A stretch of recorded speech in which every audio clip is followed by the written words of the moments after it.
नमस्ते बच्चों, कक्षा 7 विषय विज्ञान और लेसन है दूसरा, प्राणियों में पोषण। इसके बारे में अपने चैप्टर में पढ़ेंगे। तो देखो क्या दिया है कि आपने अध्याय 1 में पढ़ा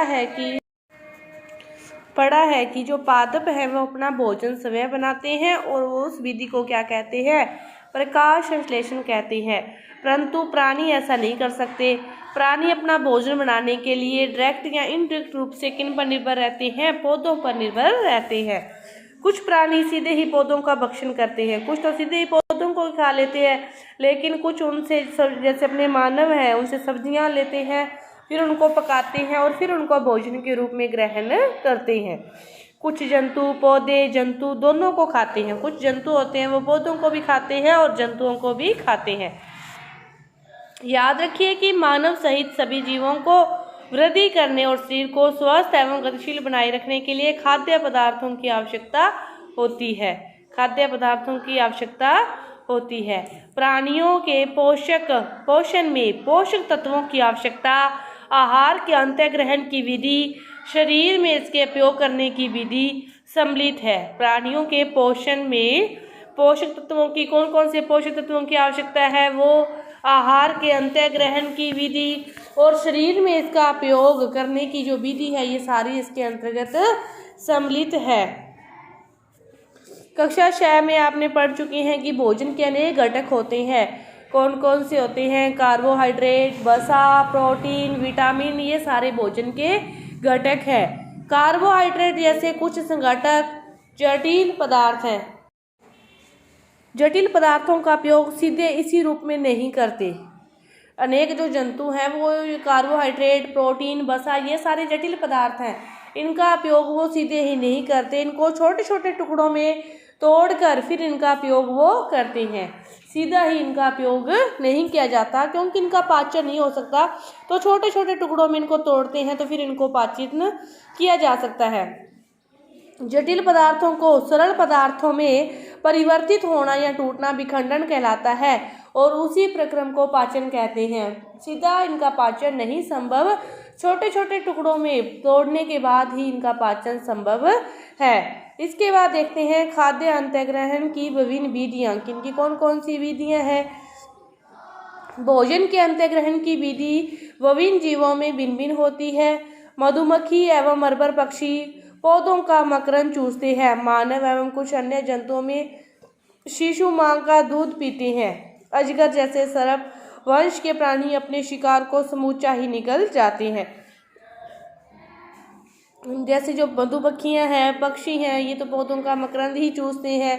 जो मानव हैं या कुछ अन्य जंतु हैं वो दूध पीते हैं। तो अजगर है वो सर्प वंश के जो प्राणी हैं वो अपने शिकार को समूचा ही, पूरा ही, बिना उनको टुकड़ों में डिवाइड किए पूरे को ही सीधा निगल जाते हैं। कुछ जलीय प्राणी हैं वो अपने आसपास पानी में तैरते हुए खाद्य कणों को छान कर उनका भक्षण करते हैं। खाद्य कणों को वो छान कर उनका भक्षण करते हैं। तो सभी क्या है, अलग अलग तरीके से अपना भोजन है वो ग्रहण करते हैं। ये इसमें देखो जो आपको क्रियाकलाप दे रखा है 2.1, इसमें आपको दे रखा है जंतुओं के नाम, आहार का प्रकार, आहार की विधि, कि वो किस प्रकार का आहार खाते हैं, उनकी क्या विधियां हैं। आहार की विधि में आप देखोगे कि वो छीलते हैं, चबाते हैं, काटते हैं, पकड़ते हैं, निगलते हैं। तो जो छिपकली है वो निगल लेती है, तितली है वो क्या करती है, चूषण की क्रिया करती है। इसी प्रकार चींटी है वो क्या करते हैं, उनको चबाते हैं। हर जो जंतु है उसका जो प्रकार है, उनका जो विधि है वो सभी की क्या है, अलग अलग है।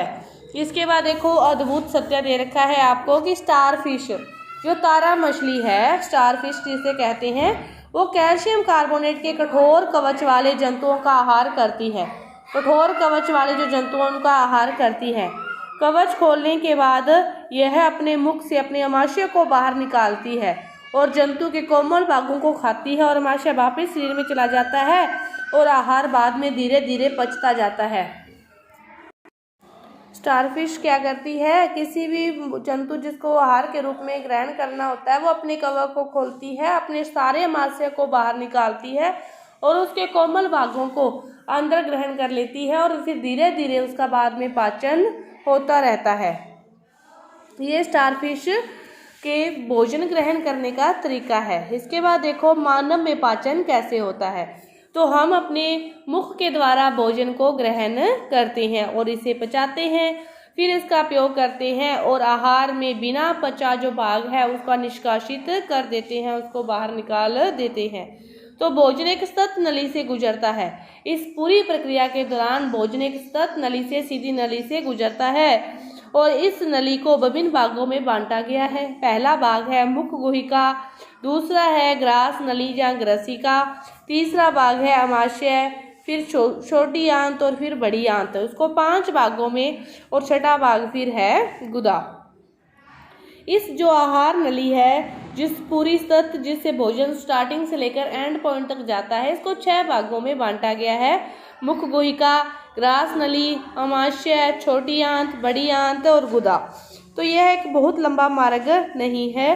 तो ये सभी भाग मिलकर आहार नाल का निर्माण करते हैं। जैसे जैसे भोजन विभिन्न भागों से गुजरता है तो उसके विभिन्न भाग घटकों का पाचन भी क्रमिक रूप में होता रहता है। हम भोजन का ग्रहण मुंह के द्वारा करते हैं तो हमारे भोजन का जो पाचन है वो मुंह के अंदर से ही होने लग जाता है, क्योंकि हमारे मुंह के अंदर लार पाई जाती है और उस लार में भी भोजन का कुछ भाग का पाचन होना स्टार्ट हो जाता है। तो इन 6 भागों में जाते जाते भोजन का सारवी का अलग अलग भागों का पाचन अलग अलग भागों में होता रहता है, एक ही जगह भोजन का पाचन नहीं होता।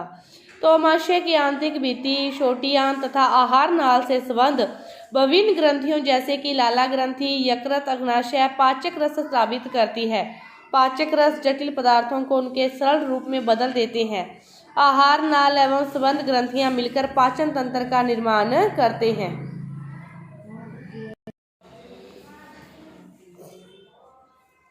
इसके बाद देखो ये आपको पूरे मानव की जो ग्रास नली है जिससे भोजन गुजरता है, जैसे मुख गुहिका ये स्टार्टिंग पॉइंट है, लाला ग्रंथि ये रही, फिर ग्रसिका, इसके बाद ये ग्रसिका इस पार्ट को कहते हैं। ग्रसिका के बाद अमाशय, अमाशय ये रहा, अमाशय के बाद भोजन जाता है छोटी आंत में, फिर जाता है बड़ी आंत में और लास्ट में ये है गुदा। तो ये पूरे भाग हैं जिससे भोजन जाता है स्टेप बाय स्टेप, और उनके अंदर के भागों का पाचन भी स्टेप बाय स्टेप उनके अंदर होता रहता है। तो सबसे पहले है मुख एवं मुख गुहिका। इसके अंदर देखते हैं कि भोजन के कौन से भाग का पाचन होता है। तो भोजन का अंतःग्रहण मुख द्वारा होता है। आहार को शरीर के अंदर लेने की क्रिया अंतःग्रहण कहलाती है। भोजन का जो अंतःग्रहण है वो किसके द्वारा होता है? मुख के द्वारा ही होता है। और आहार को शरीर के अंदर लेने की क्रिया क्या कहलाती है? अंतःग्रहण कहलाती है। इसके बाद देखो हम दांतों की सहायता से भोजन को चबाते हैं और यांत्रिक विधि द्वारा छोटे छोटे टुकड़ों में पीस डालते हैं। भोजन को मुंह में लेते हैं तो दांतों की सहायता से उसको छोटे छोटे टुकड़ों में चबाते हैं और छोटे छोटे टुकड़ों में डालते हैं। तो प्रत्येक दांत मसूड़ों के बीच अलग अलग गर्तिका से दंसा होता है और हमारे दांतों की जो आकृति है सभी की वो भी क्या होती है? अलग अलग होती है और उनके कार्य भी सभी के अलग अलग होते हैं और दांतों के नाम भी क्या हैं? अलग अलग हैं। सभी दांतों के नाम अलग अलग हैं, उनके कार्य अलग अलग हैं, उनको विभिन्न भागों में बांटा गया है, उनकी आकृति भी क्या है? अलग अलग है। इसके बाद अपने दांतों के बारे में देखते हैं। तो देखो ये दांत हैं, जो आगे के दांत हैं वो क्या कहलाते हैं? कृंतनिक कहलाते हैं। आगे के 4 जो दांत हैं वो क्या कहलाते हैं? कृंतनिक कहलाते हैं। उसके बाद के एक इधर से और एक इधर से, ये 2 जोड़ी क्या कहलाते हैं? रदनक कहलाते हैं। रदनक के बाद फिर इधर से भी 2 और इधर से भी 2, ये कहलाते हैं अग्र च्वर्णक। और फिर लास्ट वाले दोनों 2 जोड़ी ये क्या कहलाते हैं? च्वर्णक। लास्ट वाले 2 जोड़ी च्वर्णक, उसके बाद वाले 2 जोड़ी अग्र च्वर्णक, और साइडों वाले तीखे जो दांत होते हैं उन्हें रत्नक कहते हैं। और ये रत्नक दांत हैं ये चूहों में ज़्यादा ही सक्रिय होते हैं, इसीलिए चूहे किसी न किसी चीज़ को कुतरते रहते हैं अपने इन्हीं दांतों को घसाने के लिए। और आगे के जो 4 दांत हैं ये क्या कहलाते हैं? कृंतनिक कहलाते हैं। ये दांतों की संख्या आप लिख सकते हो इसको देख के कि कृंतनिक कितने हैं, ऊपरी जबड़े में कितने कृंतनिक दांत आगे वाले हैं, तो 4 ऊपरी जबड़े में, 4 नीचे जबड़े में, कितने हो गए? 8 हो गए। चीरने फाड़ने वाले दांत हैं रत्नक कहते हैं जिन्हें, वो दो दो कितने हो गए, 4 हो गए।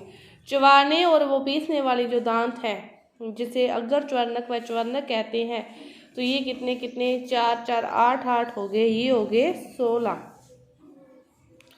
तो इनको आपके दांतों का चार्ट दे रखा है, उसको देखते हुए इसको भर सकते हो।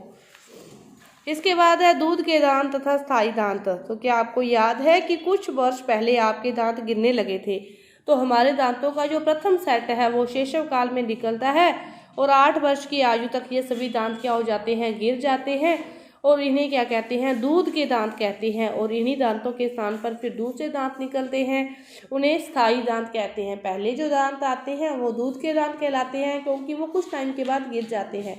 बाद में जो दांत आते हैं वे क्या होते हैं, स्थायी दांत होते हैं। सामान्य स्वस्थ व्यक्ति के स्थायी दांत पूरे जीवन भर रहते हैं और बुढ़ापे में जाकर फिर प्रायः वो गिरने लग जाते हैं। इसके बाद क्रियाकलाप दे रखा है आपको 2.3। इसमें क्या दे रखा है कि 2 प्रश्नावलियां लो, एक ए ले लो और एक बी ले लो, दोनों को चिन्हित कर दो। प्रश्नावली ए में 1 चम्मच आप उबले चावल डाल लो और 1 चम्मच उबले चावल मुख में लेकर 3-5 मिनट तक उनको चबाइए और इन्हें फिर दूसरी प्रश्नावली बी में डालो। पहले सीधे जो उबले चावल हैं वो तो किस में डाल दो, प्रश्नावली ए में, और चबाने के बाद उस चावलों को क्या डाल दो, प्रश्नावली बी में। अब क्या करो, दोनों प्रश्नावलियों में आप 3-4 ml फिर जल डाल दो और फिर दोनों प्रश्नावलियों में आयोडीन की विलयन की 2-3 बूंदे डाल दो। तो आप क्या देखते हो, ए व बी में क्या अंतर आता है। तो जो लाला रस है वो चावल के मंड को शर्करा में बदल देता है। चावल के मंड को शर्करा में कौन बदल देता है, लाला रस बदल देता है। जीव क्या है, एक मांसपेशीय अंग है जो पीछे की ओर जीव एक मांसपेशीय अंग है जो पीछे की ओर मुख गुहिका के अधर तल से जुड़ी होती है, लेकिन इसका जो आगे का भाग है वो स्वतंत्र होता है, खुला होता है और ये किसी भी दिशा में मुड़ सकता है। तो क्या आपको जीव के कार्य ज्ञात है। हम बोलने के लिए जीभ का उपयोग करते हैं। इसके अतिरिक्त यह क्या करती है, भोजन में लार को मिलाने का कार्य भी करती है और निगलने में भी सहायता करती है। जीभ के द्वारा ही हमें स्वाद का पता चलता है। तो जीभ में क्या पाई जाती है, स्वाद कलिकाएं पाई जाती है, जिनकी सहायता से हम विभिन्न प्रकार के स्वाद का पता लगा सकते हैं। तो जीभ के कार्य क्या है कि यह भोजन को निगलने में भी सहायता करती है और दूसरा कार्य है कि इसमें स्वाद कलिकाएं भी पाई जाती है। सामान्यतः हमारे मुख में जीवाणु पाए जाते हैं, परंतु उनसे कोई भी हमें हानि नहीं होती। फिर भी खाने के पश्चात यदि हम दांत व मुख को साफ नहीं करते तो फिर ये हानिकारक जीवाणु बास करके वृद्धि करने लग जाते हैं और दांतों के बीच फंसे भोजन के शर्करा का विघटन कर अम्ल निर्मोचित कर देते हैं। और जानने के लिए कि अम्ल क्या है, अम्ल के बारे में अपने आगे पढ़ेंगे। तो ये अम्ल धीरे धीरे दांत को क्षति पहुंचाते हैं और इसे दंत क्षय कहते हैं। यदि समय रहते इसका उपचार न किया जाए तो दांतों में फिर पीड़ा हो जाती है और यदि ज़्यादा ही यह पीड़ा बढ़ जाए तो फिर वो दांत टूटकर गिर भी जाता है। चॉकलेट, ठंडे पेय, चीनी युक्त मिठाइयाँ व अन्य पदार्थ हैं वो दंत क्षय के लिए मुख्य रूप से उत्तरदायी होते हैं। प्रत्येक व्यक्ति को अपने दांतों को स्वस्थ रखने के लिए कम से कम 2 बार ब्रश करना चाहिए और कोई भी मिठाई वाली चीज़, मीठी ज़्यादा चीज़ खाने के पश्चात कुल्ला भी करना चाहिए। तो जीभ के कार्य देखिए अपने कि जीभ हमें स्वाद का बताती है और भोजन निकलने में भी जीभ हमारी सहायता करती है। इसके बाद देखो क्रियाकलाप दे रखा है 2.4। क्या करो कि निम्न पदार्थों के आप अलग अलग विलयन तैयार करो। चीनी का विलयन, नमक का विलयन, चीनी का विलयन, नमक का विलयन, नींबू का रस, नीम की पत्ती, करेले का रस।